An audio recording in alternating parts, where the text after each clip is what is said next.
بسم اللہ الرحمن الرحیم۔ میں آج یہاں چارسدہ میں موجود ہوں اور شیخ الحدیث حضرت مولانا محمد ادریس شہید کی جو بہیمانہ قتل ہوا ہے اور جس بے دردی سے ان کو شہید کیا گیا ہے، ان کے لیے فاتحہ خوانی ان کے خاندان سے تعزیت کے لیے یہاں پر میں آیا تھا اور میں نے فاتحہ خوانی بھی کی اور ان کے رشتہ داروں، خاندان اور پسماندگان سے تعزیت بھی کی۔ ہم سب ان کے پسماندگان ہیں۔ شیخ ادریس اسلام کی ایک طاقتور آواز تھے۔ انہوں نے پوری عمر قال اللہ اور قال رسول کی صدائے بلند کی، اور نہ صرف انہوں نے بلکہ یہ اتنا غیر معمولی خاندان ہے کہ کئی نسلوں سے یہ خادمین اسلام ہے، خادمین قرآن و سنت ہے، خادمین امت مسلمہ ہیں۔ تو ان کی شہادت ایک غیر معمولی نقصان ہے خیبر پختونخوا کا، پاکستان کا، عالم اسلام کا، اور ان کے اوپر یہ حملہ، یہ مسجد و محراب کے اوپر حملہ ہے، مدرسے کے اوپر حملہ ہے، مرکز اسلام کے اوپر حملہ ہے، اور اس سے خیبر پختونخوا بالخصوص ہر گھر میں ایک سوگ کی کیفیت ہے۔ میں ان کی خدمات کو خراج تحسین پیش کرتا ہوں۔ میرا شیخ ادریس شہید رحمہ اللہ کے ساتھ گزشتہ 23 سال سے ایک تعلق تھا، جب وہ 2003 میں صوبائی اسمبلی کے ممبر بنے تھے، اور میں بہت قریب سے ان کو، ان کے خاندان کو جانتا تھا، اور ایک بہت محبت کا اور عقیدت کا تعلق تھا ان کے ساتھ۔ مجھے دلی طور پر بہت صدمہ پہنچا ہے ان کی شہادت سے۔ میں خود دوسری دفعہ غزہ گیا تھا اور ابھی 2 دن پہلے اسرائیل کے جیل سے رہا ہو کے پاکستان پہنچا، اس لیے ان کے جنازے میں شریک نہیں ہو سکا، لیکن جیسے ہی مجھے موقع ملا تو آج میں سرزمینی چارسدہ پہ ان کے گھر، ان کے رشتہ داروں کے پاس حاضر ہوا۔ میں اس بات کا اظہار کرنا چاہتا ہوں کہ اس طرح کے دہشت گردی کے اقدام سے قال اللہ قال رسول کی صدائیں دبائی نہیں جا سکتی۔ مسجد و مدرسہ، ممبر و محراب کی آواز کو دبائی نہیں جا سکتی، اور جس طرح وہ ہم پہلو کام کر رہے تھے، دعوت و ارشاد کا، تربیت و تزکیے کا، سیاست و ریاست کا، وہ کام انشاءاللہ جاری رہے گا۔ شیخ ادریس کا مشن وہ جاری رہے گا انشاءاللہ۔ اور میں حکومت سے مطالبہ کرتا ہوں کہ ریاست کہاں ہے؟ گزشتہ 25 سال سے 9/11 کے بعد بالخصوص پختون سرزمین میدان جنگ ہے، پختون آبادی وہ اس جنگ کے ایندھن ہے۔ ہماری اپنی ہی سرزمین ہمارے خون سے سرخ ہیں، ہمارے علماء قتل کیے جا رہے ہیں، ہمارے شیوخ قتل کیے جا رہے ہیں، ہمارے ملک قتل کیے جا رہے ہیں، ہمارے قبائلی مشران قتل کیے جا رہے ہیں، ہمارے نوجوان قتل کیے جا رہے ہیں، ہماری پولیٹیکل لیڈرشپ قتل کی جا رہی ہے، مسلسل قتل کی جا رہی ہے، بے دریغ قتل کی جا رہی ہے، اور قتل رک نہیں رہا۔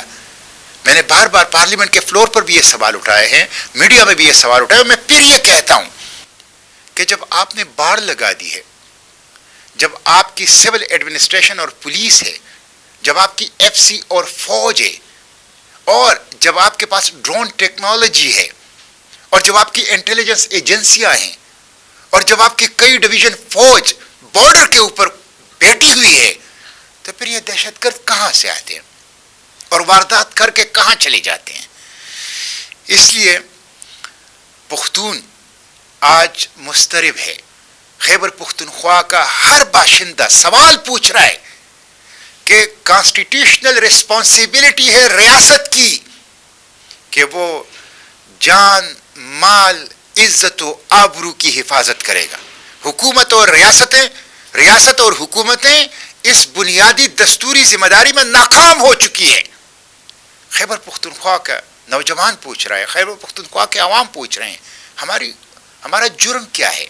ہماری غلطی کیا ہے؟ ہمیں کیوں قتل کیا جا رہا ہے؟ ہم لاشیں اٹھا کے تک گئے ہیں، ہم جنازے اٹھا کے تک گئے ہیں، ہم اپنے پیاروں کو دفناتے تھک گئے ہیں، ہماری آنکھوں کے آنسو خشک ہو گئے ہیں۔ ہمیں امن چاہیے، ہمیں امن چاہیے، ہمیں امن چاہیے۔ یہ حکومتوں اور ریاستوں کی بنیادی ذمہ داری ہے کہ وہ امن دے، امن۔ یہ ڈالری جنگ، یہ جو امریکی جنگ یہاں پر لائے گی اور جس کے نتیجے میں سب کچھ ہو رہا ہے، اس کے ذمہ دار کون ہیں؟ خیبر پختونخوا کے عوام سے تو نہیں پوچھا گیا، بلکہ پاکستان کے عوام سے بھی نہیں پوچھا گیا تھا. اس لیے میں مطالبہ کرتا ہوں کہ شیخ ادریس شہید کے قاتلوں کو گرفتار کیا جائے، اور اسی طرح کے دوسرے علماء، حامد الحق حقانی شہید، اور مولانا سمیع الحق شہید، اور مولانا حسن جان شہید، اور بہترین دریابی علم رکھنے والے تاریخی علماء، ان کو دن دہاڑے ڈے لائٹ بے دردی کے ساتھ قتل کیا گیا. ان کے خون کا حساب دے. ہمارے جو بچے شہید ہو رہے ہیں، ہمارے جو قبائلی مشران، ہمارے جو سیاسی زعماء شہید ہو رہے ہیں، ان کے خون کا حساب دے. ہمیں امن دے. یہ حکومتوں کی اور ریاستوں کی بنیادی ذمہ داری ہے. میں یہاں پہ اس بات کا بھی اظہار کرنا چاہتا ہوں کہ اس وقت جو وفاقی حکومت ہے وہ اپنے تمام منصوبوں کے اندر ناکام ہو چکی ہے. دہشت گردی خیبر پختونخوا کے اندر یہ انڈیجنس نہیں ہے، یہ لوکل نہیں ہے، یہ امپوزڈ ہے اور یہ امپورٹڈ ہے، اور یہ کراس بارڈر اس کی کنیکشن ہے، اور یہ وفاق کی ذمہ داری ہے، سیکورٹی فورسز کی ذمہ داری ہے، انٹیلیجنس ایجنسیوں کی ذمہ داری ہے. آج دہشت گردی قابو میں نہیں آ رہی، مہنگائی قابو میں نہیں آ رہی، بدترین قسم کی سفاک اور سنگ دل حکومت ہے جو اپنے عوام کو بڑی بے رحمی کے ساتھ لوٹ رہی ہے.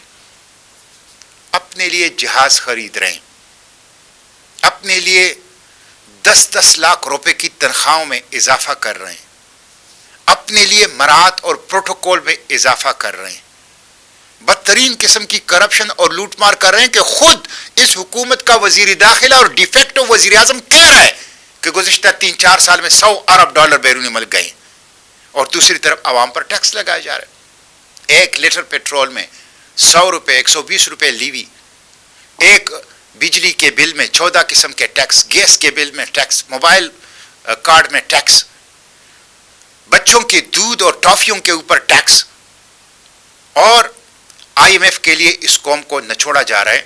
تو مہنگائی وہ ناقابل کنٹرول ہے، اور خط غربت سے، پاورٹی لائن سے نیچے وہ لوگ جا رہے ہیں. فارن انویسٹمنٹ ختم ہو چکی ہے، کوئی فارن انویسٹمنٹ پاکستان کے اندر نہیں آ رہا. یہی صورتحال ملک کی پارلیمنٹ کا ہے. پارلیمنٹ اس وقت انگوٹھا چھاپ ہے، ربر سٹیمپ ہے، غلام ہے، اشرافیہ کا مرکز ہے، اور اسکرپٹڈ کارروائی کا مرکز ہے. وہ ول آف دا پیپل، عوام کے احساسات، جذبات اور امنگوں کو ریپریزنٹ نہیں کرتا. وہ اشرافیہ کے مفادات کا محافظ بن چکا ہے. پاکستان کو اسلامی جمہوریہ پاکستان کے بجائے اشرافیہ جمہوریہ پاکستان بنایا گیا ہے، 1% ریپبلک بنایا گیا ہے. یہاں پر ایک چھوٹی سی اقلیت، طاقتور اقلیت، وہ مسلط ہے، اور سرمایہ کا بہاؤ غریبوں سے مالداروں کی طرف ہے. فلو آف ویلتھ یہ پور سے ریچز کی طرف ہے. یہ ظلم کا نظام ہے، ظلم کا نظام، بدترین استحصالی نظام ہے جو اس وقت پاکستان کے اندر رائج ہے. تو یہ ٹوٹلی ناکام حکومت ہے.